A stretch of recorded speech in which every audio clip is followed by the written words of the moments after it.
Hello guys, പുതിയൊരു വീഡിയോയിലേക്ക് ഏവർക്കും സ്വാഗതം. എന്തൊരവസ്ഥയാണ് ഈ മനുഷ്യൻ്റേത്! എന്ത് ചെയ്തു ഈ മനുഷ്യൻ ഇത്രയും അനുഭവിക്കാനായി? വേദനകൾ കൊണ്ട് വേദനകൾ. എന്താ സൗത്ത് അമേരിക്കൻ ഭൂഖണ്ഡവും ഭേദിച്ച ഒരു വാർത്ത പുറത്തു വരുന്നുണ്ട്. നമുക്ക് അതിലേക്ക് വളരെ പെട്ടെന്ന് പോകാം. വീഡിയോ ഇഷ്ടപ്പെട്ടാൽ ലൈക്ക് ചെയ്യുന്നതും വിലയേറെ അഭിപ്രായങ്ങൾ താഴെ കമൻറ്റ് ചെയ്യുന്നതും കാര്യങ്ങളൊന്നും പരിഗണിക്കുക ഗൈസ്. ആദ്യമായാണ് കാണുന്നെങ്കിൽ സബ്സ്ക്രൈബ് ചെയ്യാൻ നമ്മുടെ ഫാമിലിയുടെ മെമ്പർ ആവുന്ന കാര്യം ഒന്ന് പരിഗണിക്കുക ഗൈസ്. നിങ്ങളുടെ വിലയേറെ സപ്പോർട്ടുകളാണ് എന്നെ മുന്നോട്ട് കൊണ്ടുപോകുന്നത്, ഒന്ന് ഓർക്കുക ഗൈസ്. ഇൻസ്റ്റാഗ്രാം പേജും ഫോളോ ചെയ്യുന്ന കാര്യം ഒന്ന് പരിഗണിക്കുക. അപ്പോൾ നമുക്ക് വീഡിയോയിലേക്ക് വയ്ക്കാം. അതായത് ബ്രസീലിൽ നിന്ന് ഒരു സുപ്രധാനമായ ഒരു വാർത്ത പുറത്തു വരുന്നു. ബ്രസീൽ ടീമിന്റെ കോളപ്പ് മെനിഞ്ഞാന്നായിരുന്നു. സോ അതിൽ നെയ്മർ ജൂനിയർ ഉണ്ടായിരുന്നു. അത് സസ്പെൻസുകൾക്ക് ഒടുവിലാണ് നെയ്മർ ജൂനിയർ ഉണ്ടായത്. നമുക്ക് അറിയാവുന്ന ഒരു കാര്യമല്ലേ. വീഡിയോ കോളും മെഡിക്കൽ റിപ്പോർട്ട് വെരിഫിക്കേഷനും എല്ലാം നടത്തിയതിനു ശേഷമാണ് കാർലോ ആൻസലോട്ടി അദ്ദേഹത്തെ ബ്രസീൽ ടീമിലേക്ക് കോളപ്പിൽ ഉൾപ്പെടുത്തിയത്. സ്ക്വാഡിലേക്ക് അദ്ദേഹം വിളിച്ചത് ആ ഒരു ഇതിലാണ്. ബ്രസീലിന് ഇതിഹാസമായിട്ട് പോലും റിസർവ് ബെഞ്ചിൽ പോലും ഇരുന്നോളാം എന്ന് പോലും അദ്ദേഹം വാക്കുകൊടുത്തു. അങ്ങനെ ഒരു മനുഷ്യൻ, അദ്ദേഹത്തിന്റെ വേറൊരു വാർത്ത, നിർഭാഗ്യമേ നിന്റെ പേരാണോ നെയ്മർ ജൂനിയർ എന്ന് പലതവണ ചോദിപ്പിച്ചതാണ്. അങ്ങനെ ചോദിപ്പിക്കുന്ന രീതിയിൽ ഒരു വാർത്ത പുറത്തു വരുന്നത് ESPN ബ്രസീലാണ് റിപ്പോർട്ട് ചെയ്തത്.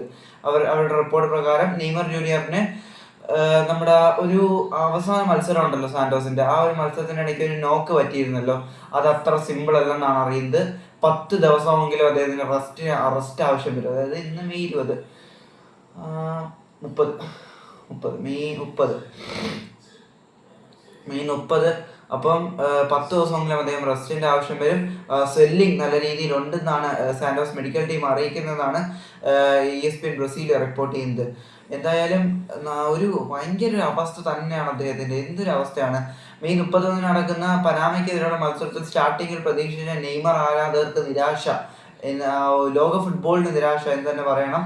അദ്ദേഹത്തെ ഇനി വേൾഡ് കപ്പിന്റെ ഫസ്റ്റ് മാച്ചിൽ പ്രതീക്ഷിക്കാമോ? പ്രതീക്ഷിക്കാം. കാരണം ഫ്രണ്ട്ലി മാച്ചസ് ഉണ്ടല്ലോ. അപ്പം അദ്ദേഹത്തെ വേണമെങ്കിൽ സബ്സ്റ്റിറ്റ്യൂട്ട് ആയിട്ട് ഇറക്കി വേണമെങ്കിൽ ഒന്ന് ഫിറ്റ്നസ് ഒക്കെ ഓക്കെ ആക്കിച്ച് വേണമെങ്കിൽ കൊണ്ടുവരാം. പക്ഷേ പരിക്ക് ഗുരുതരമാവാതിരിക്കട്ടെ എന്ന് തന്നെ പ്രാർത്ഥിക്കാം. കാരണം ഗുരുതരമായ കാർലോ ആൻസലോട്ടിയുടെ സ്വഭാവമാണ്. അദ്ദേഹം ഫിഫയ്ക്ക് മെയ് 30 വരെ ഉണ്ട് സമയം സ്ക്വാഡിന്റെ ലിസ്റ്റ് കൊടുക്കാൻ. അപ്പൊ അദ്ദേഹം വേണമെങ്കിൽ നെയ്മറെ മാറ്റി വേറെ താരത്തെ പരീക്ഷിക്കാൻ പോലും അദ്ദേഹം മടിക്കില്ല. ജാവോ പെഡ്രോ എന്ന് പറഞ്ഞ ഒരു താരം അവിടെ സ്റ്റിൽ ഇപ്പോഴും ഓപ്ഷൻ അവൈലബിൾ ആണ് എന്ന് ഓർക്കുക. സോ ബ്രസീലിൽ നിന്ന് വിമർശനങ്ങൾ ഉൾപ്പെടെ വരുന്ന സമയവും കൂടെയാണ് നെയ്മർ ഉൾപ്പെടുത്തിയതിൽ. അതായത് പല എക്സ്പേർട്സ്, ആരാധകരല്ല, പല എക്സ്പേർട്സും. അപ്പം ഗുരുതരമാവാതിരിക്കട്ടെ എന്ന് ഞാൻ പ്രാർത്ഥിക്കാം. വീഡിയോ ഇഷ്ടപ്പെടുമെന്ന് ഞാൻ എഴുതുന്നു. Thanks for watching. മറ്റൊരു വീഡിയോ വരുന്നത് വരെ പ്ലീസ് സബ്സ്ക്രൈബ്.